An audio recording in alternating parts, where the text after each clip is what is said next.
అది ఒక chasing scene. అది ఫినిష్ చేసి అక్కడ ఒక 30 పీపుల్ ఉన్నారు, జూనియర్ ఆర్టిస్ట్, క్యారెక్టర్ ఆర్టిస్ట్ అందరూ ఉన్నారు. సో డైరెక్టర్ మైక్లే చెప్పారు, ఏంట్రా ఇది, ఈ అమ్మాయిని ఎంత అందంగా ట్రై చేస్తే చూపించ ముడింజులా, ఎందుకంటే ఈ అమ్మాయి అందంగా లేదు అని పబ్లిక్గా చెప్పారు. సో అది వాళ్ళు ఒపీనియన్, ఓకే, వాళ్ళకు నేను అందంగా లేదు, అది నా ప్రాబ్లం కాదు. బట్ అది ఒక పబ్లిక్గా చెప్పినప్పుడు నాకు ఎలా కాన్ఫిడెన్స్ వస్తుంది. నెక్స్ట్ షాట్ నేను వెళ్ళి నా కెమెరా చూసేటప్పుడు ఒక వాళ్ళ అందరూ ఉన్నారు, వాళ్ళకు ఒక 8 అసిస్టెంట్స్ ఉన్నారు కదా. సో 8 అసిస్టెంట్స్ ఉంటారు ఆ డైరెక్టర్కి, అందరం కూర్చి ఏమో నవ్వినే ఉంటారు.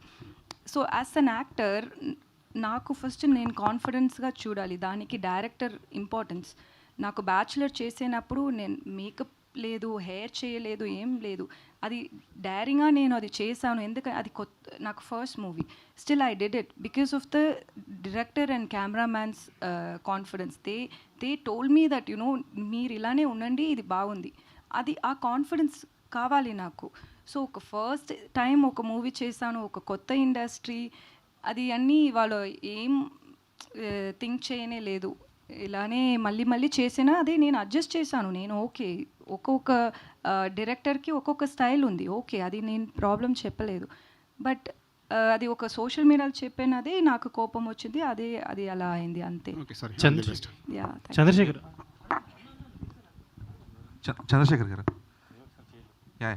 సో అంటే ఒక 2 ఫిల్మ్ ఓల్డ్ ప్రొడ్యూసర్గా మీరు 10 and 10 మూవీస్ తీసిన ప్రొడ్యూసర్గా, అంటే అంత బ్లంట్గా కొత్త టెక్నాలజీ అని చెప్తున్నారు కదా, like it's more like a bluffing, Sudheer dubbing అనేది. So being a producer, that 2 film old producer, అది ఆ బ్లఫింగ్ అనేది ప్రస్తుతం పనిచేయచ్చేమో, బట్ జనాలకు వెళ్ళినప్పుడు లేదంటే ట్రేడ్కి వెళ్ళినప్పుడు ఎంతవరకు వర్కౌట్ అవుతుంది మీకు? బ్లఫింగ్ అనుకుంటున్నారు, నాకు అర్థమవుతలేదు. క్లియర్గా పెట్టాలని అనుకున్నది మేము సినిమాలో పెడదాం అనుకున్నాం. ఇప్పుడు నేను మీకు నిజం చెప్తే హీరో ఫ్యాన్స్ బాధపడతారు, అర్థమైందా? సో నేను ఇప్పుడు టీజర్ చేస్తున్నాను, I'm still requesting him to come. నేను ఇప్పుడు